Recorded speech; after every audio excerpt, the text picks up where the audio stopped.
Tov. Bonsoir. Bonsoir. Alors, on continue notre étude. On est au chapitre 8, paragraphe 11. Yud Aleph. Avonot em etzem hayagon. כשהנשמה מטהרת, היא מרגשת את העצמיות של העוונות. ואז היגון של התשובה מתגבר עליה. Ça veut dire que les péchés réalisent eux-mêmes la souffrance et la douleur. Ça veut dire que c'est pas une prise de conscience de la faute et la peur du châtiment qui entraîne la douleur, mais le péché lui-même. Parce que le péché est contre nature de notre âme. Lorsque tu fautes, c'est tout simplement comme si tu plantes un poignard dans le dos de ton âme. Donc elle en souffre énormément. Et ce qui est assez surprenant, c'est que Dafka, quand l'âme commence à se purifier, c'est-à-dire que tu commences à avoir des pensées de repentance, de remise en question, c'est là qu'elle ressent toute la douleur de la faute. On avait déjà expliqué ce thème, parce qu'en fait, il peut arriver à une situation dans laquelle tu as perdu toute ta sensibilité. Donc, tu ressens plus le poignard qui est planté dans ton dos. Et les nerfs ne fonctionnent plus. À partir du moment où tu commences à penser tes chouvas, tu commences à redévelopper à nouveau ta sensibilité, alors tu ressens profondément le mal du péché.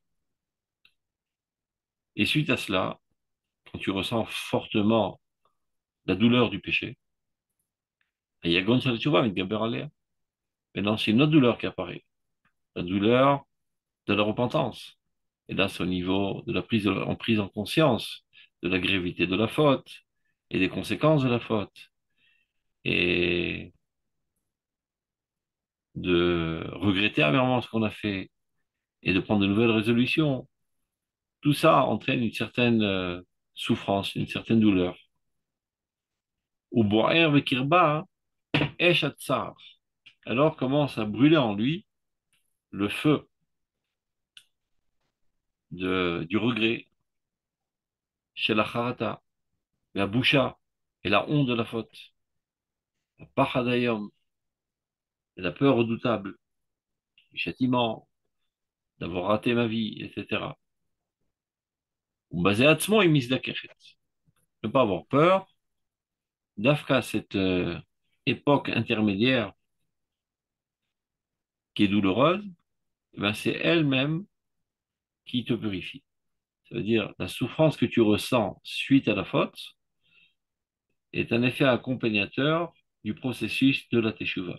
Tout comme tu es en train de subir une opération chirurgicale qui est en train d'extirper un membre avec du cancer, alors allez-nous, eh ben, l'opération elle-même est accompagnée de douleur. Donc la douleur n'est pas elle-même la teshuva, c'est un effet accompagnateur de la teshuva étant ce flux divin qui te pénètre, qui te rajoute de la vie et qui te revivifie donc, mais comme effet accompagnateur, tu ressens un malaise, une douleur. Donc les craintes, d'Afka, cette douleur, c'est elle qui est en train de te purifier. Vetucha lacharavar zam, et après la tempête, la chouv leitana, liot omedet bechosna bigouda atzmi, tu retrouveras toute ta stabilité et tout ton honneur intrinsèque. Donc, pour résumer, la faute elle-même étant contre nature, crée douleur dans ton être, parce que, et d'Afka, quand tu commences à faire tchouva, ça veut dire en fait que tu as retrouvé ta sensibilité, les craintes, ne retourne pas en arrière parce que tu es apeuré de cette souffrance, ça prouve tout simplement que tu es en train de retourner à la vie et que le processus de la teshuva est bien déclenché. Tu vas passer quelques minutes ou quelques heures d'amertume, peu importe, ça vaut le coup, tu en ressortiras gagnant et après la tempête, réapparaîtra toute ta joie de vivre et toute ta stabilité. Toute bête. Me'od tzrichim leizaher min ha'atzvut. Il faut faire très attention à ne pas sombrer dans la tristesse. אבל לא במידה גדולה כזו שתמנע את התשובה מלחדור אל עומק הנשמה. Mais d'un autre côté, pas tant que cela, à tel point que ceci empêche la teshuva de pénétrer les profondeurs de ton âme. Ça, c'était entre parenthèses.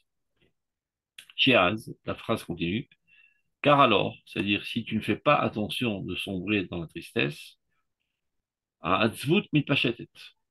Il s'avère que la tristesse se propage.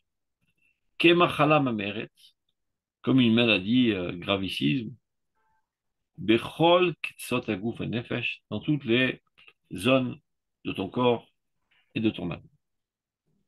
Kitsour, il faut savoir que la tristesse, c'est quelque chose de totalement négatif.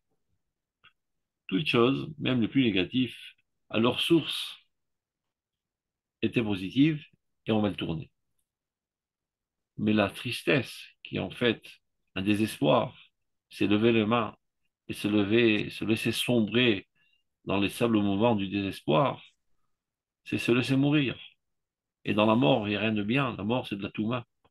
La mort, c'est de l'impureté. La tristesse, c'est un synonyme de mort. Donc il n'y a rien de bien en cela.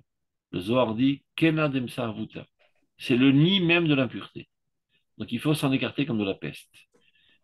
Et non, très souvent, lorsqu'on commence à faire teshuva et qu'on a une prise de conscience de le mal qu'on a fait, etc., ben, il y a de fortes chances que sans se rendre compte, on glisse dans la tristesse. Et c'est de cela que le Rav Kook veut nous préserver. Fais attention. Quand tu fais teshuva, ne te laisse pas glisser dans la tristesse. Tu peux te permettre de ressentir une douleur, ça c'est tout à fait légitime, mais pas tristesse. Quelle est la différence essentielle entre douleur et tristesse? C'est que douleur, c'est quelque chose de ponctuel. Par exemple, tu es tombé sur ton genou, tu as une blessure sur le genou, ça fait mal. Ben alors, c'est pas parce qu'il y a une blessure sur le genou que tu dois perdre ta joie de vivre. Tu es au Hachem encore marié avec une gentille femme, tu as des gentils enfants, tu habites en Eretz Israël, et tu fais énormément de choses positives. C'est pas parce que tu as une petite blessure sur le genou que tout ça va annuler toute ta joie de vivre. Alors pourquoi Dieu a fait en sorte que lorsque tu tombes sur ton genou, que tu te blesses, que tu as mal? Ben, tout simplement pour que tu t'en occupes et pour ne pas que cela s'infecte. Ça veut dire tout simplement qu'il faut mettre un désinfectant et mettre un pansement et te remettre à courir de plus belle. Et bien exactement pareil concernant la teshuva. Le fait que tu as fauté, ben, ça arrive à tout le monde de fauter. Nul n'est infaillible. Ça n'existe pas un tzaddik dans ce monde qui ne fait que le bien et qui ne faute jamais. Évidemment, chacun ses fautes. Faute de tzaddikim, c'est dans les très hautes sphères. Mais peu importe, à son niveau, c'est gravissime. Donc ça n'existe pas un être humain qui ne faute pas. Personne ne viendra t'accuser du fait que tu es faillible. C'est Dieu qui t'a créé de la sorte.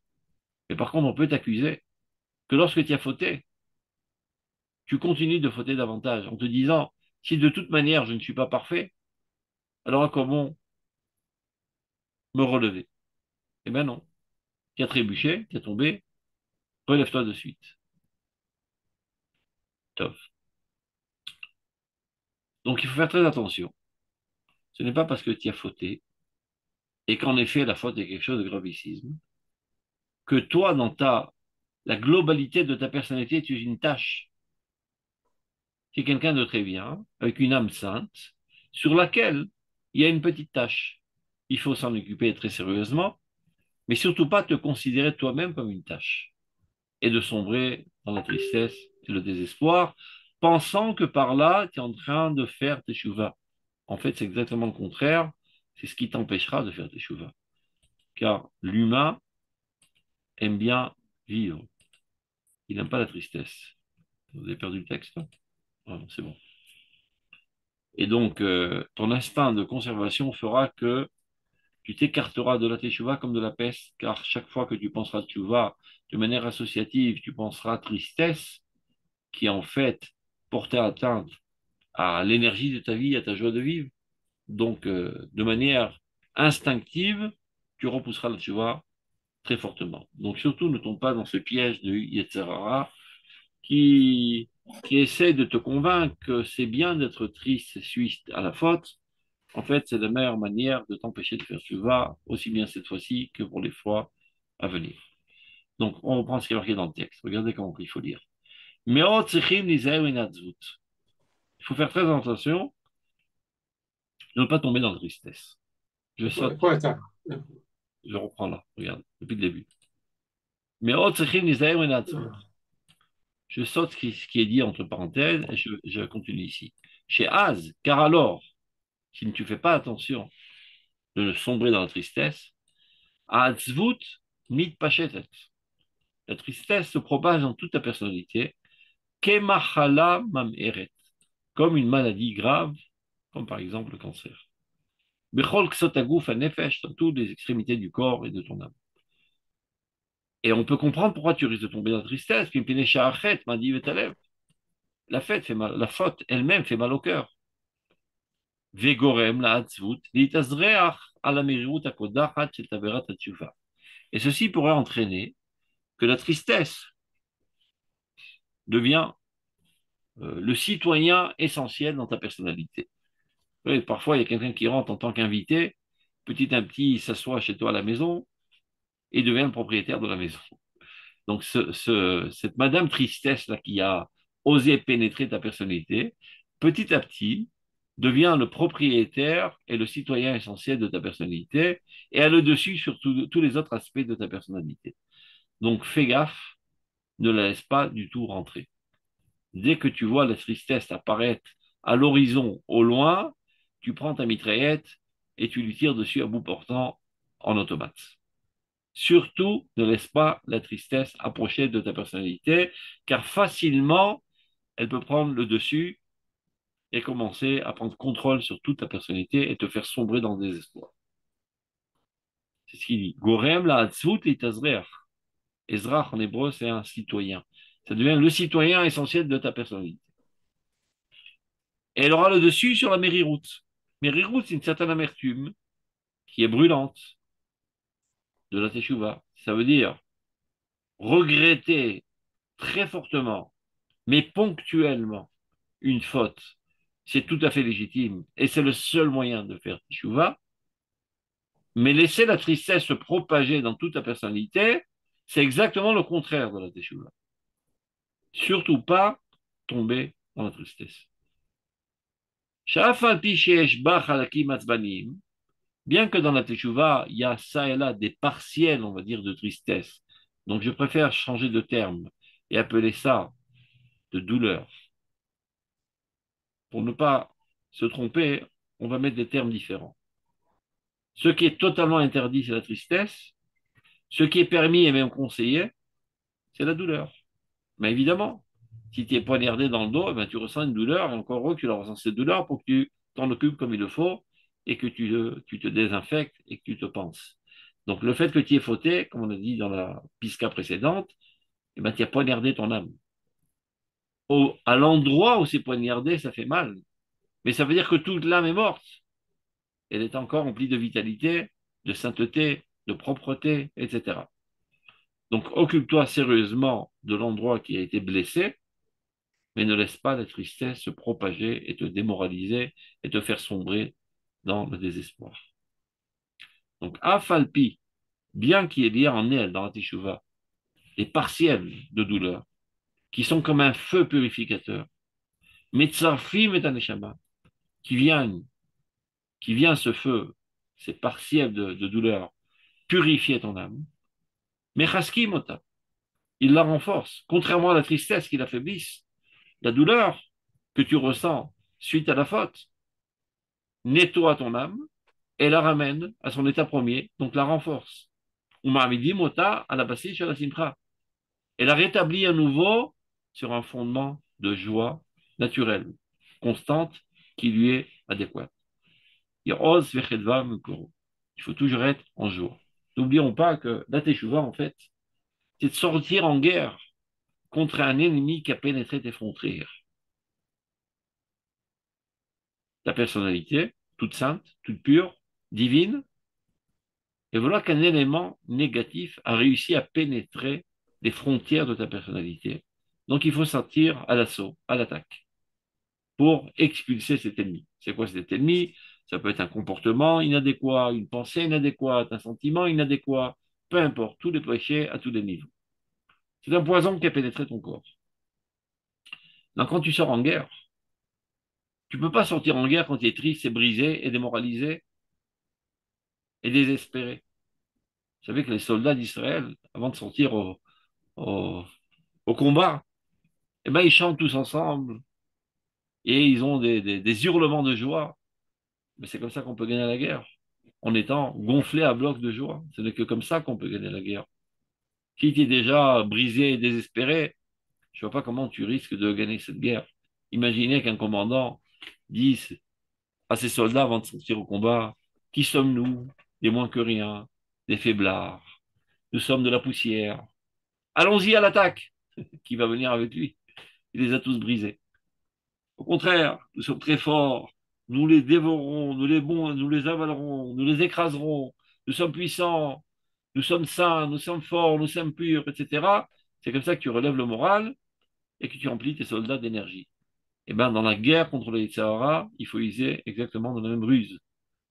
Tu dois toujours garder ta joie de vivre, ton bonheur interne, tes initiatives et être plein de vie.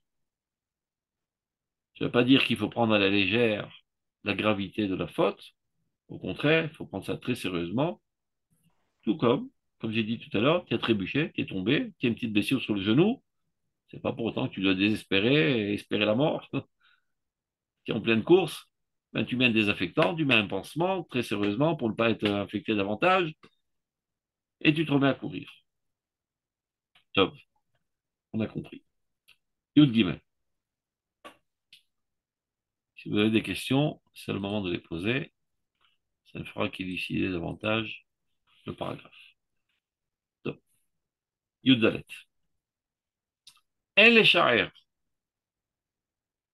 את הצער של חסרון הרצון לטובה ולקדושה, ואין החוכמה עולה אלא כפי בחטא הרצון שבה.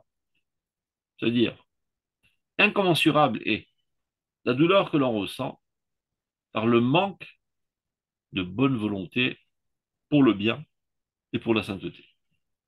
C'est-à-dire quelqu'un qui ne ressent pas une attirance vers le bien, vers la pureté, vers la sainteté, vers la générosité, et bien qu'il sache qu'il est barré, il est coincé. Je lui dis, bon, il est coincé au niveau émotionnel, au niveau de sa volonté, mais dans d'autres activités de sa personnalité, comme l'intellectualisme, etc., ça ne porte pas atteinte. Grosse erreur. C'est peut-être vrai pour les mathématiques, mais ce n'est pas vrai pour la Torah. Ça veut dire que si tu n'as pas une bonne volonté et un désir profond de faire le bien, eh ben, tu ne comprendras rien à la Torah. Le premier dévoilement de l'âme est d'abord avant tout la volonté. L'intellectualisme, la compréhension, la déduction, l'induction, etc., ce ne sont que des outils aux mains de l'âme. Donc si le dévoilement premier de l'âme, qui est la volonté du bien, n'existe pas en toi, tous les outils du monde ne te serviront à rien et tu ne pourras certainement pas comprendre la Torah. Aujourd'hui, Baruch Hashem, grâce à l'intelligence artificielle, c'est bien plus facile d'expliquer cela. Qui peut avoir une intelligence géniale, bien plus développée même que l'humain. Pas pour autant qu'il y a derrière cela une personnalité avec une volonté et des aspirations louables. C'est une machine à penser, qui pense très bien, très précis, très rapide. C'est pas pour autant que je vais admirer cette machine. J'admire un idéaliste et non pas un puits de connaissances, sans quoi je devrais me prosterner, je sais pas, devant une encyclopédie. Non, j'admire une personne. Et quel est le caractère essentiel de la personne? La volonté du bien. Et la Torah, c'est le dévoilement du divin. Qu'est-il dit à propos du divin? Tov Adonai la kol velachamav al kol ma'asav. Dieu est bon pour tous et sa miséricorde est déployée envers toutes ses créatures. Ça veut dire que le caractère essentiel du divin, c'est de procurer le bien à autrui. Dieu est le créateur. Dieu est celui qui fait vivre. Dieu est celui qui anime tout ce qui existe. Et on doit être à l'image de Dieu. On doit ressembler à Dieu. Donc, en quoi essentiellement on ressemble à Dieu? Par le fait qu'on veuille le bien et qu'on fasse du bien. Si tu es conçu de la sorte, alors tu peux comprendre et intégrer et adhérer à la Torah, qui est le développement de Dieu par excellence. Mais si ta volonté est dirigée vers le mal, tu ouvres une page de Gemara, tu ne comprends rien. Ça veut dire que tu ne comprends pas les termes. Ça veut dire que tu as une compréhension quantitative, mais non pas qualitative. Qu'est-ce que ça veut dire? Supposons que tu as étudié une sugia qui traite des dommages que commettent les uns vers les autres, le Pénézikin. Il peut très bien que tu peux y faire un tableau récapitulatif de toutes les opinions de manière brillante. Tu n'as rien compris à la Gemara. Ce n'est pas ça comprendre la Gemara. Comprendre la Gemara, ça veut dire que toi, tu haïs le mal, tu haïs les dégâts. Tu te sens concerné par le fait qu'il y a du mal dans le monde et tu n'endors pas les nuits et tu aspires très fortement à extirper le mal du monde et qu'il n'y ait plus de dégâts dans ce monde. Ce n'est qu'alors que je dirais que tu as compris la Gemara. Ça, c'est une connaissance qualitative. Mais le fait de savoir mettre de l'ordre dans les idées, dans les opinions, ben ça, l'intelligence artificielle sait le faire sans premier que toi. Et en un clin d'œil. Toi, ça va te mettre 10 heures pour le faire. Tu appuies ça en bouton. 2 secondes après, tu as ta réponse dans l'intelligence artificielle. Alors, on va dire que l'intelligence artificielle, c'est un Tamit Racham. Non, c'est un âne. Ça s'appelle dans la Shon Akbara Hamor Nosé Sfarim. Un âne qui porte sur son dos des livres. Ce n'est pas une personnalité que j'admire. Seulement lorsque ta personnalité sera égale à la volonté sous-jacente de la Torah, qui t'éduque à l'amour du bien, tu pourrais dire qu'il y a un Tamid Racham. Donc, dit le Rav, El Sha'er Tatsar, c'est incommensurable la douleur que l'on ressent lorsqu'il y a un manque de volonté du bien, de la sainteté. Cela engendre que, en plus, tu ne peux véritablement comprendre la sagesse divine qu'en fonction de la bonne volonté qu'il y a en toi. Ce n'est qu'alors que tu comprends véritablement la Torah. Avonot. Et Magvi Badaratson, c'est l'Oïtalé. Donc tu rentres dans un cercle vicieux, tu ne sais plus comment t'en sortir. Parce que les péchés d'Afka, ce sont eux qui empêchent la bonne volonté de se développer en toi. Chaque fois que tu fais un péché, les péchés réalisent un écran entre nous et Dieu. Chaque fois que tu fais un péché, il y a moins de lumière divine qui te pénètre, donc moins de volonté du bien. Ayant moins de volonté du bien, tu as encore moins de chances de comprendre la Torah de Dieu, donc encore moins de chances de retourner au bien. Donc tu t'es embarqué dans une galère qui n'a pas d'issue de secours, a priori. C'est-à-dire la chouva. Donc tu dois rapidement faire tes chouvas, pour d'abord et avant tout clarifier ta volonté, la redresser vers des objectifs louables, pour que puisse s'élever en toi la chorma comme il le faut.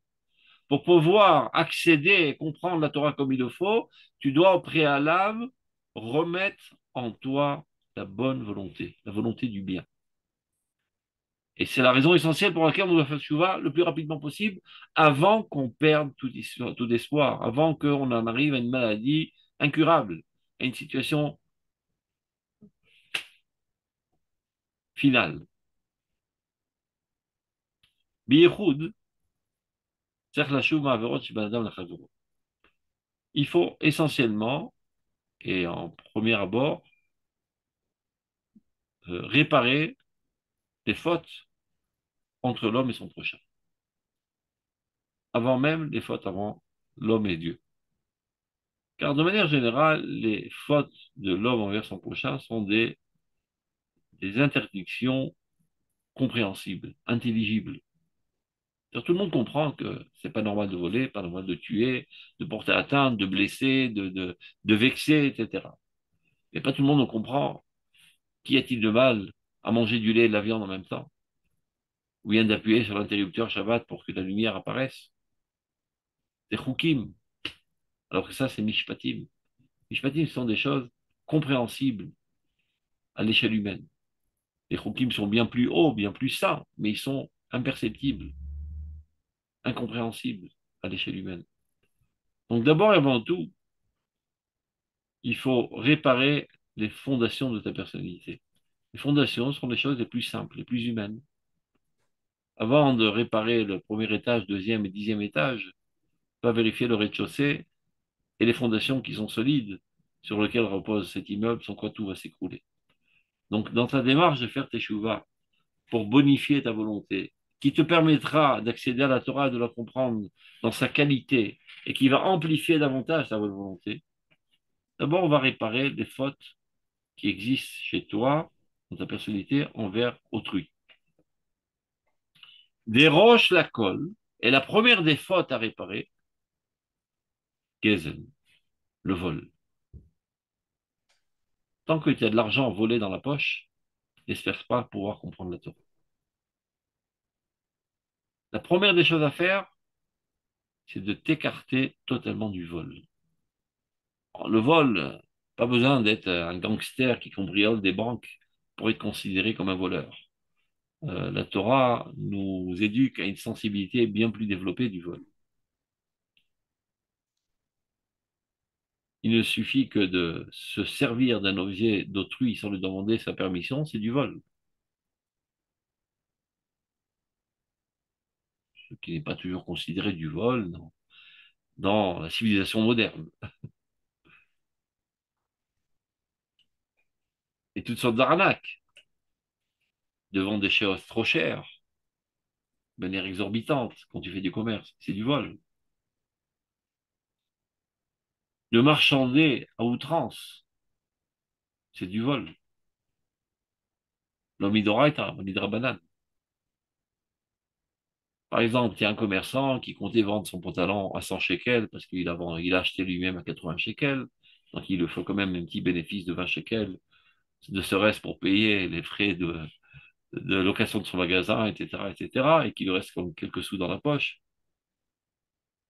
Et tu fais du forcing, et tu marchandes, et tu marchandes. Et il a tellement besoin d'espèces que finalement, il te laisse le pantalon à 80 shekels. Il a perdu finalement. Alors c'est vrai qu'il a dit oui, oui, c'est bon, c'est bon. Mais il te donne ça avec un pincement dans le cœur. C'est du vol. Midrabanan. Je vais vous raconter une histoire réelle. Quand le Harizal est arrivé à Tzfat, donc personne ne le connaissait encore, donc il a commencé à donner des cours. Et petit à petit, tout le monde s'est rendu compte qu'on a affaire à un géant de l'histoire. Le rabbin de Tzfat de l'époque, il a entendu parler, donc il est venu lui aussi écouter son cours. Il a écouté, il a été ébahi de sa grandeur, et il lui dit à la fin du cours, j'ai quand même quelques questions relativement à ce que tu viens de dire dans ton cours. Alors Isaac lui dit, attends 2 minutes, pose pas tes questions, je vais refaire le cours. Après, tu me diras si tu as encore tes questions. Il aura fait tout le cours et il a répondu à toutes ses questions. Alors là, il est resté encore plus ébahi de sa grandeur. Il a compris qu'il a affaire à un géant de l'histoire, en matière de Torah, de sainteté, de crainte de Dieu, de foi et tout ce que tu veux. Donc il a compris à qui il a affaire. Il lui a dit, je te demande un service. Je comprends, selon ce que tu viens de dire, qui tu es et quelle est ta grandeur. Et donc, tu as une capacité aussi de voir dans la chormat tapanim, la sagesse du visage, et dis-moi si j'ai des péchés. Alors, Marissa a dit, comment oserais-je, moi, un moins que rien, te dire à toi si tu as des péchés, qui est le rabbin de la ville, Maradéatra. Il dit, je t'en supplie, fais-le quand même. Il a supplié, supplié, il n'a pas voulu en aucun cas. Top, ça ne marche pas par les supplications. Étant rabbin de la ville, Maradéatra, il lui dit, je te donne l'ordre de le faire. Top, il n'a pas le choix. Il se soumet à l'ordre du rabbin. Et tout d'un coup, il devient tout blême, le Harizal. Qu'est-ce qui arrive? Mais je vois sur ton front que tu as du vol en main. Moi? Oui, tu as du vol en main. C'est quoi cette histoire? Ce rabbin était tellement sadique qu'il ne voulait pas recevoir de salaire en tant que rabbin de la ville de Tzfat. Il avait une usine de broderie avec des employés, hommes et femmes, qui payaient largement, pour être sûr. Donc il débarque tout de suite dans son usine, il réunit tous ses ouvriers, il les rassemble tous, il prend un seau de louis d'or, il déverse ça sur la table, et il leur dit que celui qui pense que je lui dois de l'argent, qui s'approche et qui prenne ce qui lui revient. Tous les ouvriers ont dit, Chazé Shalom, tu es un ange, tu nous payes toujours plus qu'il faut, tu es quelqu'un de très honnête, etc., etc. Il insiste,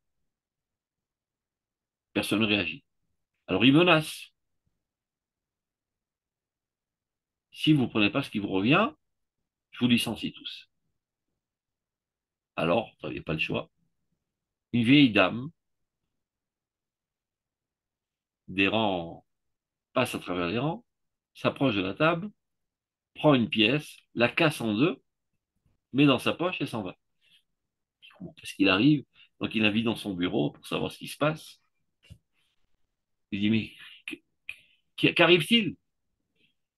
Il dit, écoute, c'est vrai que tu payes tout le monde largement, et moi aussi. Mais moi, je sais parfaitement que mon travail est beaucoup plus professionnel que les autres ouvriers. Et donc, chaque fois que tu me donnais mon salaire, j'avais un petit pincement dans le cœur, que je ne suis pas payé à juste titre, comme je devrais être payé. Donc, il a demandé pardon, et à partir de ce jour, il doit hausser son salaire, etc. Il revient sur la Rizal, il observe, tout net, tout propre. Donc, vous voyez à quel point le vol chez nous, c'est dans une sensibilité bien plus développée que ce qu'on connaît comme le vol. Soit dit en parenthèse, c'est la raison pour laquelle il est interdit, selon la Torah, de faire toutes sortes de jeux avec de l'argent. Par exemple, jouer au dé, mettre une mise au milieu et celui qui a le plus grand numéro ramasse la mise. Ou bien l'auto, toto et tous ces trucs-là. Excusez-moi, Parce Rav. que, 2 secondes, j'explique pourquoi. C'est vrai que quelqu'un qui joue bah, s'attend à la possibilité de perdre. Il sait très bien que quand il met 10 shekels sur la table, il risque de perdre ces 10 shekels. Donc, en toute bonne conscience, celui qui a ramassé l'argent, il dit, bon, c'est bon, c'était bon. Mais malgré tout, il a un espoir de gagner. Et lorsque l'autre ramasse l'argent, ça lui pince le cœur. Ben, ce pincement de cœur, c'est Gezen Midrabanan. C'est l'homme Midoraita, elle était Midrabanan. Donc, tu ne peux pas t'enrichir sur la douleur de tous qui ont perdu. Donc, quand tu joues au loto, d'abord, c'est une idiotie sans pareil, c'est de dilapider ton argent pour rien parce que la possibilité statistique que tu gagnes, elle tend à zéro. Mais peu importe. Disons que tu rêves de gagner. Le jour où tu gagneras le gros lot, Ben, ce gros lot est constitué d'1 million de perdants qui ont eu un pincement dans le cœur. À quel écart que, selon l'halakha, t'as pas sous la doute. Tu es inapte à donner un témoignage. Tu es un voleur. Donc, quand le Rav il dit la première des choses à faire, c'est de se séparer de le vol, évidemment, il s'adresse à des juifs. Celui qui dit au Rotetchouva n'est pas un gangster qui cambriole des banques. C'est des gens normaux comme nous. Mais parfois, on n'a pas une sensibilité assez développée de comprendre c'est quoi le vol. Donc, faire très attention de ne pas avoir dans ta poche aucun sou qui ne t'appartient pas. Qu'est-ce que tu voulais dire, Marc? Non, je veux être sûr d'avoir bien compris. Est-ce que vous avez dit que marchander d'une manière démesurée, avec insistance, au-delà de, je sais pas, vous dites que ça s'apparente à du vol, quoi. Le Gezel de Rabbanan. C'est-à-dire tu as le droit de marchander, surtout quand tu travailles avec des Arabes qui ont toujours tendance à hypertrophier le prix 10 fois plus. Mais sachant par avance que finalement, ça va se trouver quelque part au milieu. Donc tu as le droit de marchander. Mais jusqu'à une certaine limite, après tu lui demandes sincèrement. Mikol Alev, c'est ce que je fais toujours. Surtout quand je travaille avec des Arabes, je t'achète au chouk, des fois des trucs des Arabes, et tu lui dis c'est combien cet objet, il va te dire 10 000 shekels. Finalement, il est prêt à te le lâcher à 500 shekels parce que ça lui a coûté 200 shekels, il a essayé de t'arnaquer. Donc quand tu achètes ça finalement à 500 shekels, avant de lui donner l'argent et de prendre l'objet, tu lui demandes Mikol Alev, tu donnes vraiment ça de tout cœur? Et de manière générale, en tout cas, les Arabes ils ont une certaine crainte de Dieu, de Allah. Il te dit là, la qalbi safi. J'ai le corps pur, c'est bon, tu peux prendre. C'est OK. Mais si tu vois que le mec, il est vraiment désemparé, c'est par manque de choix, parce qu'il doit apporter maintenant, je sais pas, euh, 10 shekels à la maison pour manger sa soupe, faire manger sa OK. soupe à ses gosses, mais qu'il est perdant, etc., c'est du vol. OK. C'est du Vous vol m'avez midrabanan. répondu. Vous m'avez Donc répondu. Merci. il faut marchander à juste mesure. OK. J'ai une petite question encore toute petite là. Le resquiller, vous mettez ça dans quelle catégorie? Évidemment que c'est du vol. Tu montes dans le train sans payer, et bien Non, ça, non, non. c'est du vol manifeste. Non, pas ça. Pas montrer dans le train sans payer, mais dans une file d'attente, passer devant quelqu'un comme ça. Ah, ça c'est du vol de temps, du vol de Choliot. Il y en a même qui ont inventé un nouveau moussac, du vol de sommeil. Ça n'existe pas dans la halakha. Tout simplement, c'est un manque de derecheret, c'est un manque Voilà. de morale. D'accord. D'accord. C'est pas évidemment que ça rentre ça dans la catégorie du vol, mais évidemment qu'il ne faut pas le faire. OK, merci. Bon, on continue. Donc, Roche Hakol, d'abord avant tout, il dit s'écarter du vol. Shou Merkev et Ilo et Ratzon. Ça empêche l'élévation de la volonté vers le bien. Mais tzarich litrazek baiser meod. Il faut énormément se renforcer parce que tout le monde a une tendance à vouloir accaparer des biens. On est né avec cette tendance.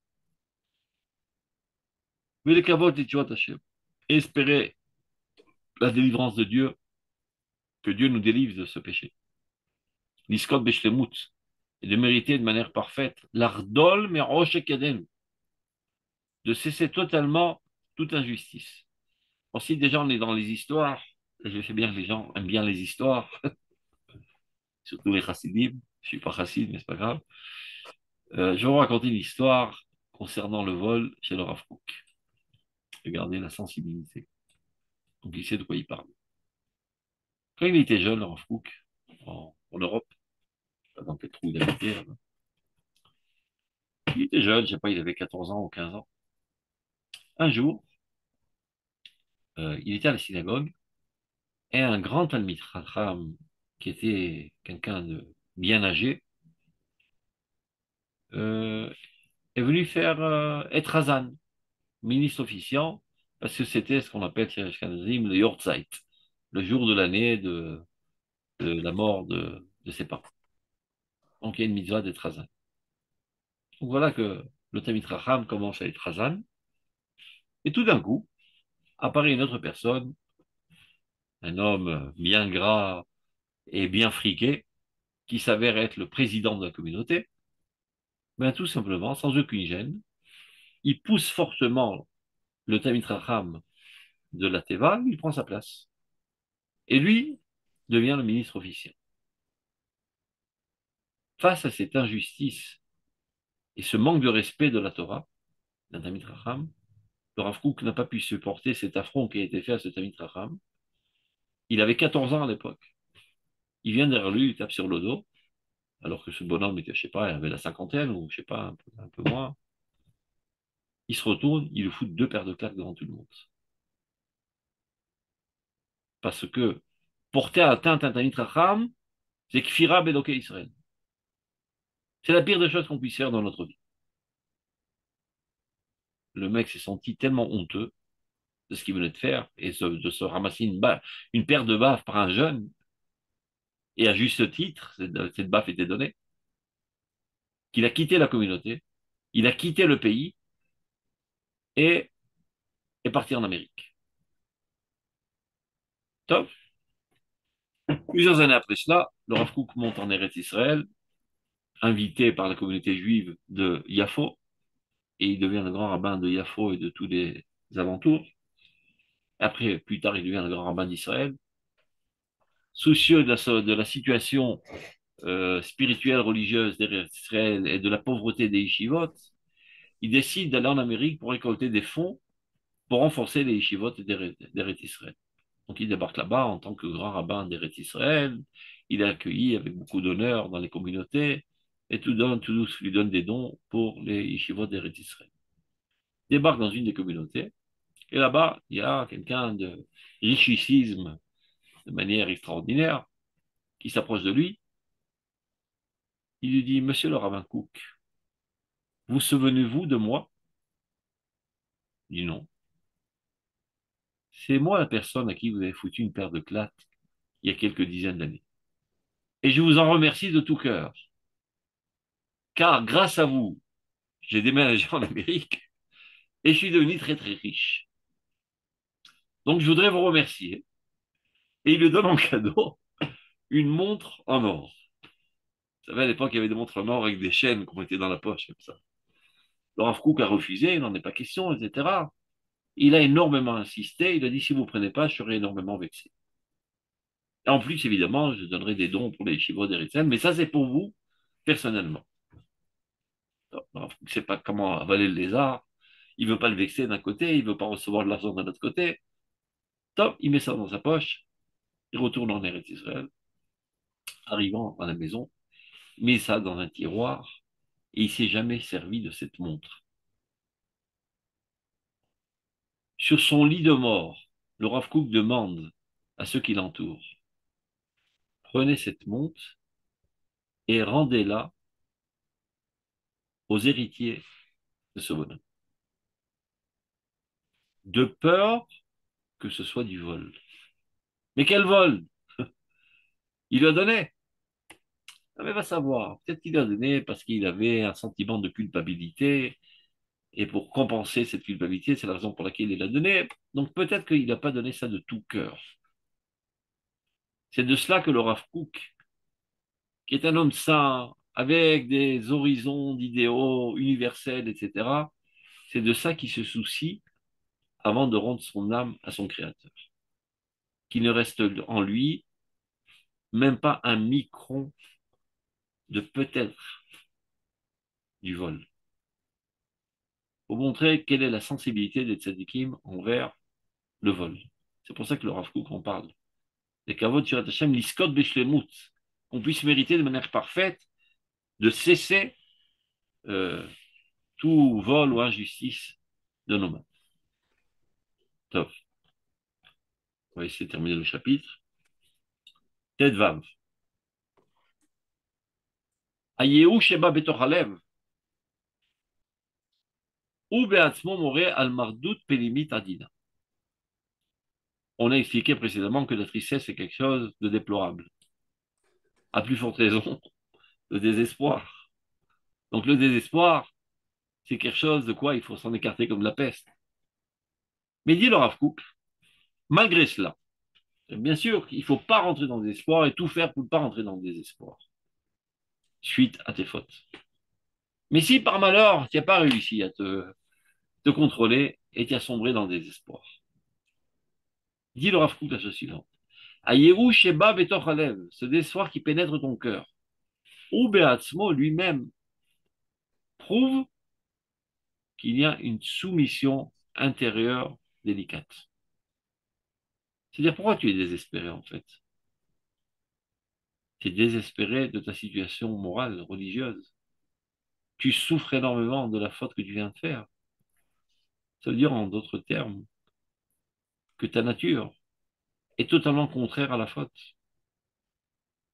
et que tu te soumets maintenant au bien, à la volonté divine. Donc c'est vrai qu'il ne faut pas le faire de sombrer dans le désespoir. Mais le fait que tu aies sombré a posteriori, au contraire, cela devrait t'encourager. Sachant que le fait que tu te sens tellement mal au point de te désespérer suite à la faute, ça prouve que ton intériorité est très bonne. À Novat, c'est ce qu'il est en train de dire. Ce désespoir-là, Novat mitoch hakara ilyona shel Moussar. Ça prouve qu'il y a en toi une conscience très très développée, très haute de la morale et de la sainteté. Et c'est pour ça que ça te fait tellement mal au point d'en désespérer. Alken raoui hu, donc il serait convenable, Shayouch be'atzmo, que le désespoir lui-même, yichazek libo shel adam, renforce le cœur de l'homme. Après cette auto-analyse. Sur le ifrad, et qui n'ait pas peur. V'yashuv mikol chet.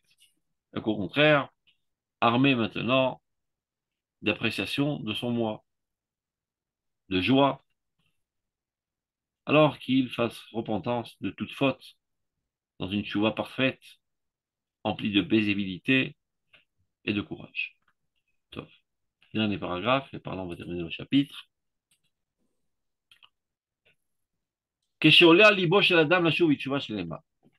Parfois, il peut arriver, voilà, qu'il y ait une pensée de tchouva, Hirour tchouva, ce qu'il s'appelle, et qui a pris la résolution de faire une tchouva parfaite. Totale. Tikkun, kol ma'asav, de réparer tous tes comportements, toutes tes actions, tous tes sentiments. Afilu bemarshava levad, bien que tu n'en sois pour l'instant qu'au niveau de la pensée. Tu n'as rien réparé encore. Par exemple, tu as volé de l'argent et tu décides de rendre l'argent, mais tu n'as pas encore rendu l'argent. Tu dis, bon, à quoi ça sert les pensées? C'est du bidon. L'autre, tu l'as dévalisé, il attend son fric. Donc c'est du bidon tes pensées, ça n'a aucun sens. Grosse erreur. Le regret amer de la faute, la prise de conscience, la résolution de réparer est déjà quelque chose de grandiose. Afilou bemarshava levad. Lo yipol libo bekirbo imashu nechad mipnei rov avonot. Surtout, ne désespère pas de la quantité énorme de toutes les fautes que tu as. Shena asu etzlo yoter mongashim. Et tout d'un coup, tu le ressens bien plus fortement. Ce qu'on a dit tout à l'heure, qui peut paraître paradoxal. Jusqu'à présent, tu fautais et tu te sentais bien de baigner dans cette impureté de la faute. Et d'après maintenant que tu commences à penser pureté, sainteté et repentance, tu commences à ressentir fortement la douleur de la faute. Il explique quelle en est la cause. Donc c'est ce qu'il est en train de dire. N'aie pas de réticence, n'aie pas peur que par le fait que tu as décidé de faire une tchouva parfaite et de réparer toutes tes actions et tes sentiments, ne serait-ce qu'au niveau de la pensée encore, tu ressens d'un coup un effroi de la quantité de toutes tes fautes. Et, ils sont beaucoup plus, comment dire, palpables. Qui kahu teva davar. Telle est la nature des choses. Chez Kolzman, chez Adam, ou Nirdaf, Teva Agas. Tant que l'homme est poursuivi par, on va dire, le tonnerre ou bien la tempête de la nature grossière, Vecheshkat Amidot, et les ténèbres des vices, Amidot Araot, Asovovot auto qui l'entourent, et les noms Margish Kolkar Veratab, il ne ressent pas tellement ses fautes. Tant que tu es encore dans l'enthousiasme et l'ébullition de toutes tes tendances sales et toutes tes vices, etc., tu es devenu insensible à la faute. Tu ne ressens pas tellement tes fautes. Mais les familles, c'est non marguish que l'homme. Et parfois encore pire, tu ne les ressens pas du tout. Aucune sensation de culpabilité, aucune sensation de malaise. Tu fautes à cœur joie. Vers Tzadik Benaf. Et plus encore, il se considère comme un tzaddik. Je suis parfait. Aval kevan shekocho amusari mitorer. Dès que sa force morale commence à s'éveiller, miyad nigle or neshama. De suite apparaît la lumière de son âme, de sa neshama. Il y a différents niveaux, neshama et nefesh. Tu commences à penser tchouva, un rayonnement de divinité te pénètre et réallume ton âme de plus belle, ta neshama. Va l'aider à or, et grâce à cette lumière maintenant qui s'allume en toi, tu peux observer ton nefesh. Le nefesh, c'est ce qui est le plus proche de ta conscience. Le neshama, c'est quelque chose de lointain, grandiose, etc. Lorsque ta neshama devient rayonnante, alors il y a un phare très fort de ta neshama vers ton nefesh, et alors là, tu commences à voir toutes les saletés qui sont collées à ton nefesh, que tu ne voyais pas précédemment. Et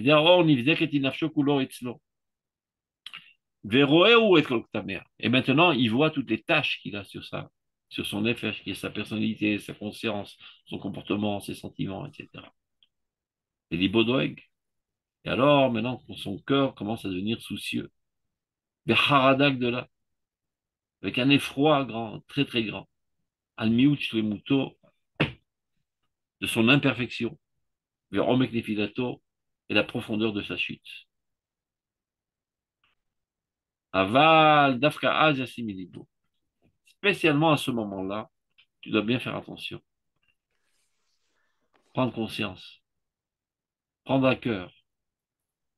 Chéri Yazou, que cette nouvelle vue que tu ne voyais pas jusqu'à présent, cette vision qui se développe maintenant, qui te permet de voir toutes les saletés qui ont été accumulées sur ta personnalité. Et le souci qui s'y accompagne. Inanen asemanim ayoter tovim sont les signes les plus bons. Amevasrim, Yeshua Tolamim, qui le promettent une délivrance éternelle. Tu es en bonne route. Si tu commences à te rendre compte de toutes les saletés qui sont accumulées sur ta personnalité, c'est pas le moment de désespérer, au contraire. Réjouis-toi que tu ressens ce que tu ne ressentais pas jusqu'à présent. Ça prouve que tu es en train de retourner à la vie normale, à une sensibilité que tu avais avant de fauter. Donc, chéri Yazou, cette nouvelle vue, la Deaga Baïma, le fait que tu te soucies maintenant des fautes que tu as faites. Inanen Asimanim sont les signes, Ayoter Tovim, les meilleurs signes.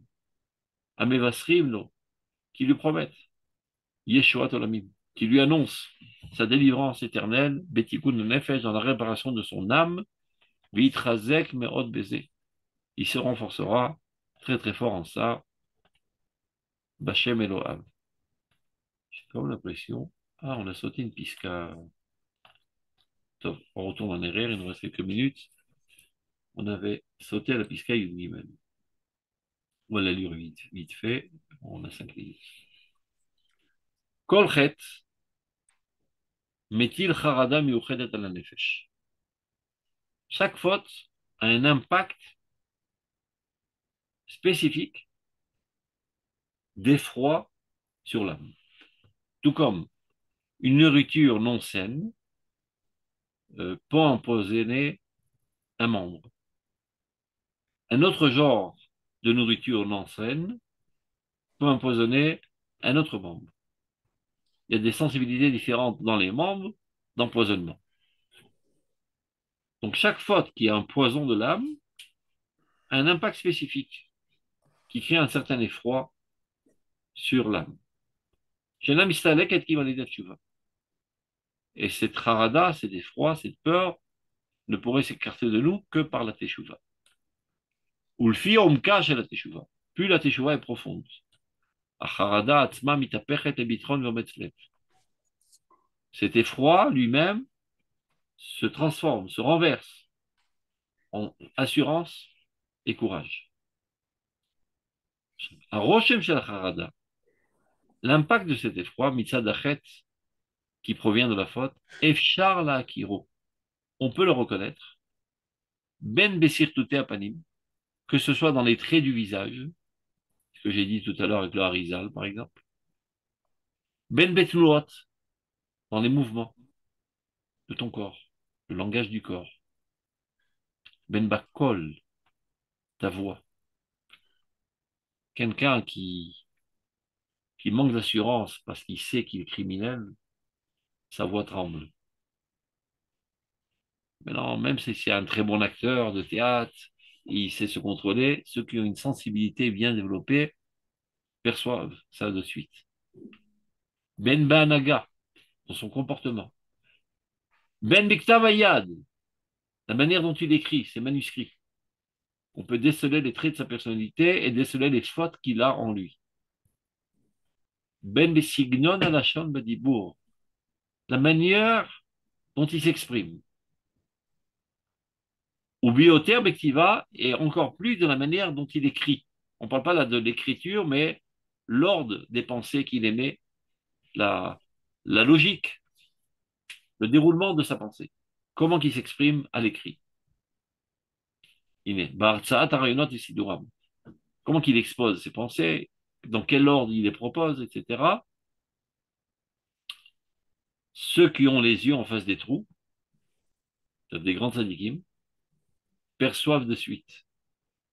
Ils t'observent, ils t'écoutent, ils voient ton comportement, ils lisent ton écriture, ils écoutent ta voix, ils savent exactement quelles sont tes fautes.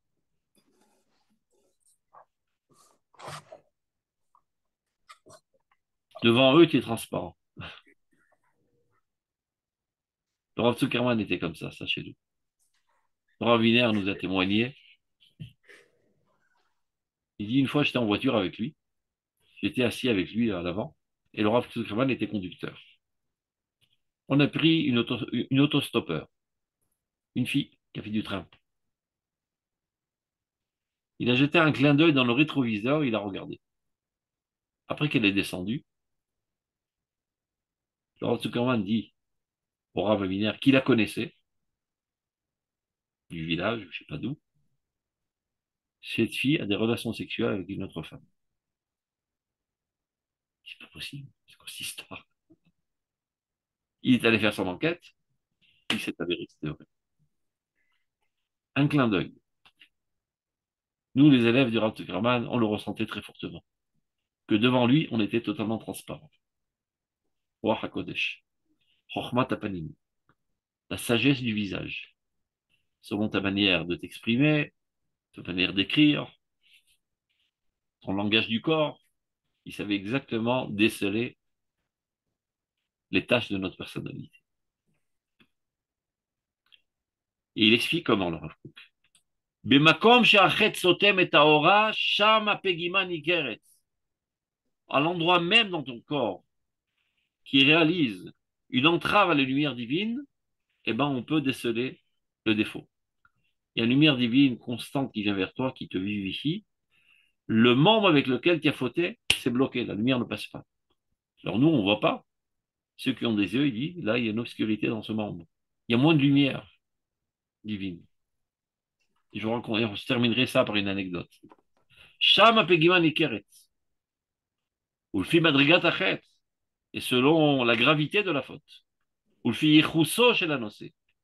Et la relation du fauteur envers la faute. C'est-à-dire, est-ce qu'il a fait ça de manière intentionnelle ou par mégarde, béchogeg, bémézid, béronès, c'est-à-dire en fonction de l'intensité, de l'intention de la faute et de la gravité de la faute.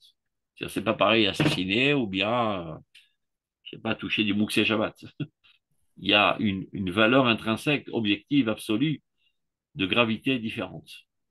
Et à part ça, il y a ton approche de la faute. Est-ce que tu l'as fait en toute intention de te révolter contre Dieu, ou bien par faiblesse, ou bien encore moins grave, par mégarde. tu ne savais pas que c'est Shabbat, tu ne savais pas que c'est interdit, ou encore moins grave, mais honnête, on t'oblige à le faire avec un revolver sur la tempe. Top. Donc, en fonction de tout cela, c'est comme ça qu'on peut percevoir l'impact qu'il y a de la faute sur le corps. Qui peut percevoir? La chair yabitu l'erenaim birot. Ceux qui savent voir avec des yeux clairs. Ils ont un regard pénétrant. Donc, juste pour l'anecdote, je vous raconte encore une histoire de Rav Zuckerman, puisque ce shiur est pour l'élévation de son âme, mon cher maître. De raconter une fois, le soir, après une journée exténuante, parce qu'il enseignait nuit et jour, il débarque à la maison. Sa femme lui dit, catastrophe. Qu'arrive-t-il? Un enfant a volé aujourd'hui. Je sais pas qu'il a volé une tablette de chocolat, mais peu importe. Qui vole un œuf, vole un bœuf. C'est déjà une déviation. Et donc toute la journée, je suppose dans la maison, ils ont parlé de ça, etc. Essayer de trouver qui était le voleur, non pas pour lui faire honte, mais pour le guérir. Sauf, il entend ça de sa femme, sans problème. Il réunit tous ses gosses, il s'amuse avec eux. J'étais une fois présent, le voir comment il s'amuse avec ses gosses. Alors, on s'amuse, on se fait des coussins les uns sur les autres, on rigole bien, on s'éclate. Et en même temps, on aiguise la cervelle. Il leur posait des questions de calcul mental très rapides. Combien ça fait la gamatria de Sarah multipliée par Abraham, divisé par Yitzhak? Et les enfants devaient donner les réponses très rapidement. Si les gens s'amusent, on développe aussi des capacités intellectuelles. Donc ils s'amusent, ils s'éclatent, ils rigolent bien, avec beaucoup d'amour, de tendresse, etc. Et tout d'un coup, de manière totalement inattendue, il pique une gueulante, le Rav Zuckerman. Miganam! Qui a volé? Alors vous imaginez que dans une situation où on a parlé de ça toute la journée, et on ne savait pas que le papa était au courant, tout le monde a eu la trouille, et tous ensemble ont hurlé, pas moi! Mais un d'entre eux a mis les mains derrière le dos. Alors Zuckerman a dit, sa femme, c'est lui le voleur. Parce que le membre avec lequel tu as volé, tu en as honte. Il est taché. Et ta conscience interne, ta morale interne ne peut pas supporter cela et cache la faute. Donc voilà comment mettre en pratique ces conseils du Rav Kook, nous disant que véritablement, de manière absolue, il y a un impact de la faute sur les membres corporels. Car il n'y a pas de division chez notre l'âme et le corps. Il y a une continuité. Le corps est sarakol, le reflet de l'âme. Donc les tâches qui sont dans l'âme apparaissent dans le corps. Seulement, pas tous, nous avons cette sensibilité de voir les impacts qui sont parfois dans des tons très très délicats. Ceux qui ont des yeux de lynx peuvent le voir. Tov, shalom aleichem, bonne semaine, Shabbat Shabbat shalom. shalom. Kol tov lachem, shalom shalom. Toda rabba, Shabbat shalom. Merci d'avoir visionné cette vidéo. Je vous invite à vous abonner à notre chaîne InMode pour plus de replays, de conférences, de cours, d'interviews. Cliquez sur le bouton juste ici et vous êtes abonné à l'InMode. À très bientôt.